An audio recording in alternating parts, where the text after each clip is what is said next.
কিডনিতে সে কী ধরনের রোগে আক্রান্ত সেই রোগের উপর ভিত্তি করে তার প্রাইমারি লক্ষণটা প্রকাশ পায়। যদি কারোর ইনফেকশন হয় তাহলে তার ইনফেকশনের সাইট অর্থাৎ কোথায় ইনফেকশন হয়েছে সেই অনুযায়ী তার লক্ষণ প্রকাশ পায়। যেমন যদি তার পাইলোনেফ্রাইটিস অর্থাৎ কিডনিতে ইনফেকশন হয়, তখন সচরাচর যেটা হয় সেটা হবে যে তার হাই গ্রেড ফিভার, উচ্চ জ্বর, জ্বরের সাথে চিলস অ্যান্ড রাইগার অর্থাৎ কাঁপুনি দিয়ে জ্বর, সাথে বমি, এবং অনেক সময় পেশেন্ট শকে চলে যেতে পারে।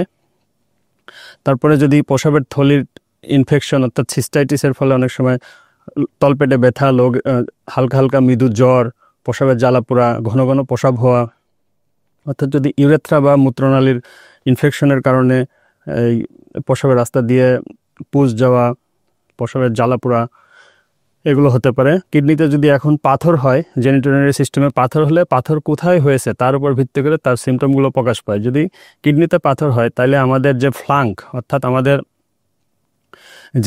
যে মাজার এই পাশটাকে বলা হয় ফ্লাঙ্ক, এই ফ্লাঙ্কে ব্যথা হয়।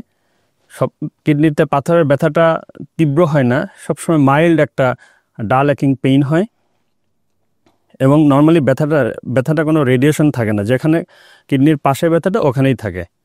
তারপরে যদি কিডনির নালিতে যদি কোনো পাথর হয় তাহলে কিডনি নালির পাথর যদি কিডনির নালিকে ব্লক করে দেয়, এর ফলে তীব্র ব্যথা হয়, সাডেন অ্যাগোনাইজিং পেইন হয়, যেটা রোগী সহ্য করতে পারে না, এবং সে ব্যথা থেকে মুক্তি পাওয়ার জন্য সে তার বিছানার পাশে গড়াগড়ি খায়, এবং এর সাথে তার প্রচণ্ড বমি থাকে এবং জ্বর থাকতে পারে।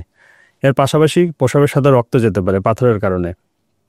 তারপরে যদি কিডনিতে ক্যান্সার হয়, কিডনিতে ক্যান্সার হওয়ার মেইন যে সিমটম সেটা হলো প্রস্রাবের সাথে রক্ত যাবে, এবং তার কিডনিটা যেহেতু ক্যান্সারের ফলে আস্তে আস্তে বড় হয়ে গেলে আমরা পেটে বা তার ফ্লাঙ্কে আমরা চাকা পেতে পারি। এর ফলে যদি কিডনি পার্মানেন্টলি নষ্ট হয়ে যায়, যেমন সিকেডি হলে পরে আমরা তখন পেশেন্টের খাওয়ার অরুচি, বমি ভাব, তারপরে পেশেন্টের সারা গা ফুলে যায়,